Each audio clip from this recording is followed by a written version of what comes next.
העולם שלנו הוא עולם שהוא מערבי לעומת עולם מזרחי, זאת אומרת ארצות הברית מול רוסיה, היסטורית מאז 45, ומה-10-20 שנה האחרונות גם מול סין, ומול איראן שמצטרפת לסין ולרוסיה. הבעיה עם הדבר הזה זה שפעם ראשונה בשנים האחרונות, שארצות הברית היא בסכנה קיומית מבחינת מי תהיה האימפריה ששולטת בעולם, וזה מייצר מצבים לא שגרתיים, לא יציבים, וסכנה למלחמת עולם שלישית, כשהטענה שלי היא שהמטרה היא להימנע ממלחמת עולם שלישית ולא לייצר מלחמת עולם שלישית. העניין הוא שבשנים האחרונות, בגלל באמת המלחמת סחר עם סין, הכף המכריעה של איזה מעצמה תהיה הכי חזקה היא הודו. אנחנו נגיע לזה קצת יותר מאוחר, אבל זה קריטי. פלוס שיש הבנה יותר ויותר שרוסיה עדיף לשתף את הפעולה מאשר לבודד אותה. כל הנושא של מלחמת רוסיה ואוקראינה סופר סופר קשורה למה שאנחנו עוברים פה, ואי אפשר להבין את המלחמה פה בלי להבין מלחמות אחרות, וזה דרך מאוד טובה להבין את מה שקרה פה ב-7 באוקטובר, מסביב, לפני, אחרי. הוא גם להסתכל על מה שקרה ברוסיה ואוקראינה, מה שקורה. אבל בואו נחזור רגע לארצות הברית בכלל. לגבי היחס של ארצות הברית לישראל, יכולה להיות תחושה שהם טובים אלינו מאוד, או רעים אלינו מאוד, או שזה משתנה. הטענה שלי זה שהיחס הוא מצד אחד משתנה, ויכול להיות אפילו בקיצוניות. מצד שני, יש קשר שהוא בלתי נפרד, והוא מעבר לזמן. אז היחס של ארצות הברית לישראל הוא קשר דתי, בלתי נפרד. ירושלים ונצרת זה מקומות שהם חשובים מאוד לנצרות. מנקודת מבט נוספת, בארצות הברית יש שדולה יהודית חזקה מאוד בממשל, וזה בי פרטיזני, זאת אומרת, זה לא קשור איזה ממשל נבחר, יש שם הרבה מאוד יהודים שהם מאוד מאוד חזקים. מנקודת מבט צבאית, אנחנו סוג של סנדבוקס, זאת אומרת, אנחנו פה מנסים את הנשקים החדשים, ממציאים אותם, הם מדברים למשל על כיפת ברזל, שזה היה בתוך 1.5 שנה מרגע של מחשבה על זה ותכנון, עד הרגע שזה כבר מבצעי, זה דבר מטורף מבחינת הנקודת מבט האמריקאית, זאת אומרת, אנחנו פה מפתחים להם את הנשקים במימון שלהם, ואז כמובן נותנים להם את זה שהם ישתמשו, וממש בשבוע האחרון שמעתי את טראמפ אומר בפעם הראשונה שיהיה להם גם כיפת ברזל, הם קוראים לזה גולדן דום, כיפת זהב. אז אפשר לומר שאנחנו נושא את המטוסים האמריקאית במזרח התיכון, ויש לזה סוג של חרב פיפיות, זאת אומרת, אנחנו גם נאלץ לעשות את המלחמות של ארצות הברית, כמו שקרה למשל ב-73, או כמו שקרה עכשיו, ואני עוד מעט אתייחס לזה. הם יכולים להטיל עלינו אמברגו, זאת אומרת, לא לתת לנו נשקים, כמו שקרה ב-73, וגם בחלק מהזמן קרה בגלל ממשל ביידן. ואני חייב להוסיף איזשהו עיקרון שאדם מתיאס מדבר עליו, ומוטי קידר מדברים עליו, דוקטור מרדכי קידר, מדברים עליו, שזה העניין של בלקניזציה. אז במזרח התיכון, בכלל התפיסה האמריקאית היא שלא, וזה, אפשר לומר שזה פרשנות שלי או פרשנות שלהם, אבל אפשר להבין את זה, שארצות הברית לא יכולה שמדינה אחת תהיה חזקה באופן קיצוני על חשבון המדינה השנייה, ולמשל זה הסבר למה מנקודת מבט אמריקאית זה היה טוב שאנחנו ב-73 אנחנו נותקף קודם כל, כי זה מוריד לנו את האגו שהיה מאוד מאוד גדול אחרי 67. וזה לא שונה מכל יחס אחר לכל מדינה אחרת במזרח התיכון. המטרה היא שכל מדינה גדולה תהיה מפורקת למדינות קטנות, כדוגמת למשל איחוד האמירויות, כן? שהן כביכול מדינות מאוד מאוד עשירות, ואולי, אם אני לא טועה אפילו, יש פה את המדינה, קטר אני חושב, היא המדינה עם הכי הרבה כסף לפר קפיטה, לבן אדם, אבל הן מפולגות ביניהן ולכל אחד יש את הנסיכות שלה, הן לא יכולות להתאחד ביניהן ולהפוך להיות איזשהו איום במזרח התיכון.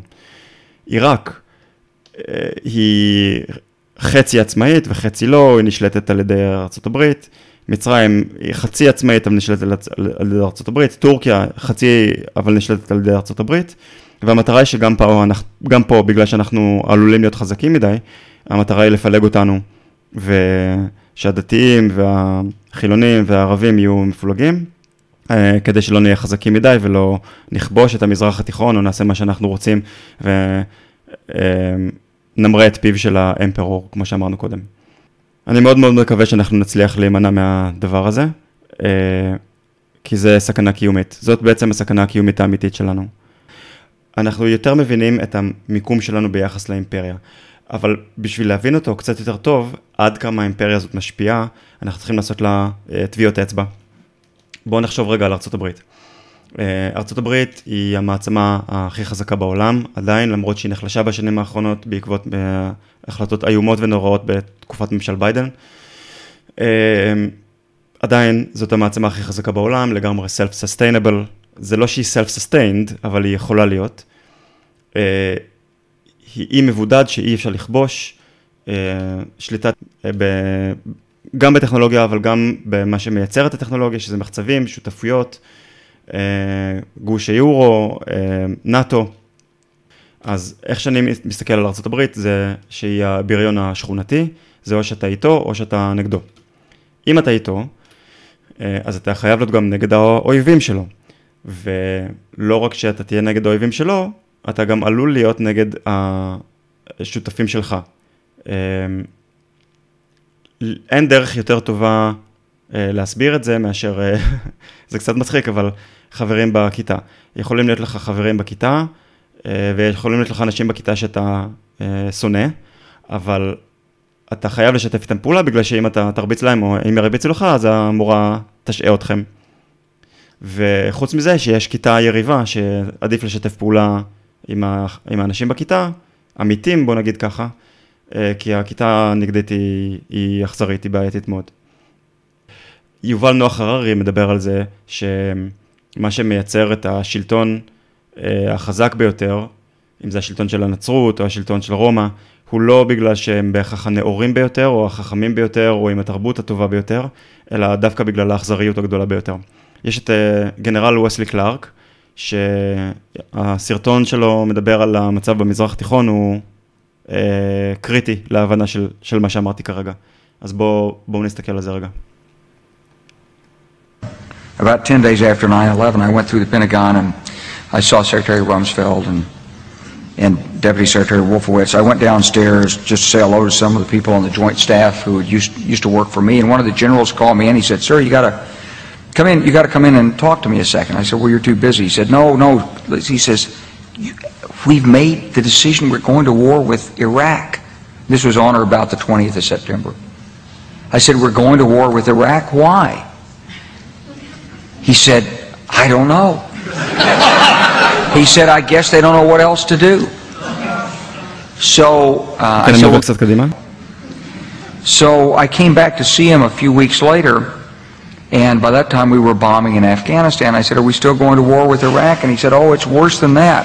He said, he reached over on his desk, he picked up a piece of paper, and he said, "I just got this down from upstairs," meaning the Secretary of Defense's office today, and he said, "This is a memo that describes how we're going to take out 7 countries in 5 years, starting with Iraq and then Syria, Lebanon, Libya, Somalia, Sudan, and finishing off Iran."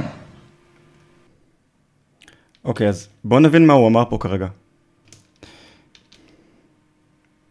עיראק, סוריה, לבנון, לוב, סומליה, סודן, אפגניסטן כמובן. בואו נראה איך זה נצבע. אוקיי, זה קרה. כל הדברים האלה קרו בצורה כזאת או אחרת. כשהכי קל להסתכל על עיראק, כי אנחנו היינו חלק מהמלחמה הזאת, ולהבין שזה היה חייב לקרות. זה תוכנן וזה בוצע. יש הרבה שאלות לגבי האם מלחמת עיראק הייתה מוצדקת או לא, מלחמת המפרץ הראשונה והשנייה. אז בפועל מסתבר שג'ורג' בוש שיקר, שיש סיבה לצאת למתקפה בעיראק בגלל שיש להם Weapons of Mass Destruction, WMD, נשק כימי, וזה היה שקר. זה היום לא קונספירציה, היום זה, זאת אומרת, ניסו להפריך את זה ואי אפשר, נאלצו להודות בזה שבוש שיקר, קולין פאוול, דונלד רמספלד, גרמו למוות של מאות אלפים ואפילו מיליונים בגלל הדבר הזה. בוש פלש לעיראק לא בגלל שהיה להם נשק להשמדה המונית, אלא מסיבה אחרת. בואו נשאל רגע לגבי מה שעוד לא צבוע פה, מה עם מצרים? נכון, זה היה כבר ב-73, נצבע אותה לרגע בכתום. אוקיי, מה עם ערב הסעודית? אוקיי, אז זה הסכמי אברהם, שעכשיו הופכים אותה לטובה, נכון? מצוין. מה עם... ירדן? ירדן היא בסדר בינתיים, נכון? אוקיי. מה עם תימן? חלק ממנה בסדר, אבל עכשיו בדיוק, as we speak, מפציצים אותה. פקיסטן. היה לי בתחילת המלחמה מתכנת פקיסטני. הוא היה על הפנים, אבל איש חמוד, והוא שאל אותי מה קורה, וסיפרתי לו, הוא היה די בשוק ממה שסיפרתי לו. והוא אמר לי, אתה יודע, כי אני דיברתי איתו גם על עניין של ארצות הברית. הוא אמר, אתה יודע, זה מה שקרה בפקיסטן גם. אמרתי לו, מה זאת אומרת? אין לי שום מושג על מה שקרה אי פעם בפקיסטן. הוא אומר לי, תשמע, בתקופה של ממש של ההתחלה של מלחמת אפגניסטן, הגיעה לפה משלחת אמריקאית, ודרשו מראש הממשלה של פקיסטן להפציץ באפגניסטן. וראש הממשלה סירב לעשות את זה, ותוך שבועיים הכניסו אותו לכלא, ומאז ועד היום יש שלטון צבאי בפקיסטן, ואתם יכולים לבדוק, אבל פקיסטן פוגעת באפגניסטן, היא הפכה להיות, במקום אחים, הפכו לאויבים. הנה, יש סכסוך בין אפגניסטן לפקיסטן, ויש פה שאלות למה זה קורה, אתם יכולים לבדוק לגבי זה, אבל הדבר הזה מאוד מאוד קורה, מאוד קיים, מאוד רלוונטי, עדכני. אוקיי, אז בואו לרגע נסתכל שוב פעם מנקודת מבט של ארצות הברית על המדינות במזרח התיכון, וחילקתי את זה לפי עמודות, אני מניח שאתם יכולים להבין את זה כבר בעצמכם, אבל הרובריקה הזאת היא הרובריקה של הטובים, מי טובה לארצות הברית. אפשר לצבוע בכתום את הטורקים, המצרים והעיראקים, זה כתום? כן. בגלל שהן מדינות חזקות, בעייתיות, אבל בסופו של דבר הן נאלצות לשתף פעולה. יש את המדינות הרעות, איראן ותימן, ויש את שאר המדינות שהפכו להיות לא רלוונטיות, בגלל כל המלחמות וכל המאבקים, אז הן פשוט לא רלוונטיות יותר. אפגניסטן, פקיסטן, סודן, לוב, כל אלה פורקו, סוכסכו, נכבשו, אבל הן פשוט לא רלוונטיות, אנחנו לא שומעים עליהן בחדשות, ויש סיבה טובה למה. ועכשיו אני מחבר את כל התמונה.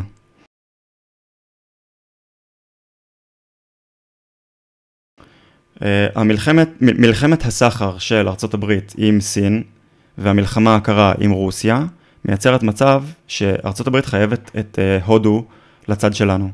הסחר חייב לבוא מאיזושהי מעצמה שהיא לא סין, אז אנחנו נצבע את סין באדום. זה לא אדום, האדום השני. סין היא רעה, ורוסיה היא רעה, שההשפעה שלני פה. עכשיו, הודו היא ההבדל בין מעצמה, נעשה את זה בצהוב, כמו זהב. הודו היא הזהב. המטרה היא כזאת. כשביבי מצייר מזרח תיכון חדש, משהו לא אמר לכם, זה שהודו צריכה להעביר סחורות לכאן ולכאן, כך שהסחורות יעברו דרך ערב הסעודית, לישראל ולאירופה.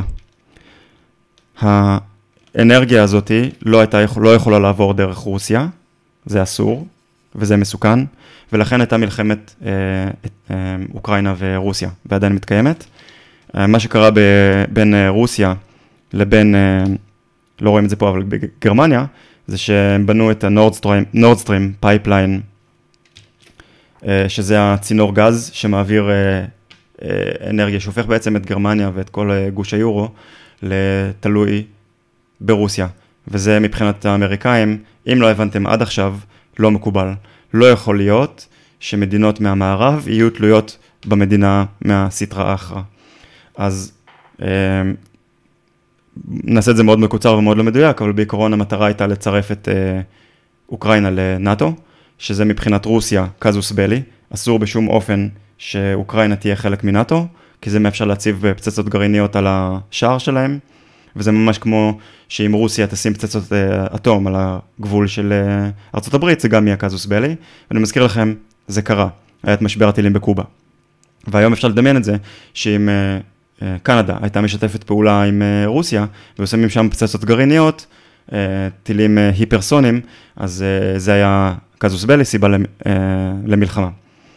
אוקיי, אז מלחמת אוקראינה, מפוצצים את המעבר של הגז שאירופה כל כך צריכה, וכשביבי מסמן את המזרח התיכון החדש, מה שהוא עושה זה את המעבר הזה. זה המעבר. מבחינת איראן וערב הסעודית, זה בעצם קזוס בלי ביניהן. איראן לא מסוגלת שערב הסעודית תהיה זאת שסוחרת עם המערב, בגלל שערב הסעודית היא סונית, הם סונים. ואיראן הם שיעים. וזאת הייתה הסיבה למה חמאס פתח פה במלחמה בתקופה הזאת, בגלל ששבועיים אחרי שביבי אומר שאין יותר שיעים, כן, איראן מאבדת מהכוח שלה במזרח התיכון, אז הם ניסו למחוק אותנו מעל פני האדמה, כדי שהדבר הזה לא יקרה.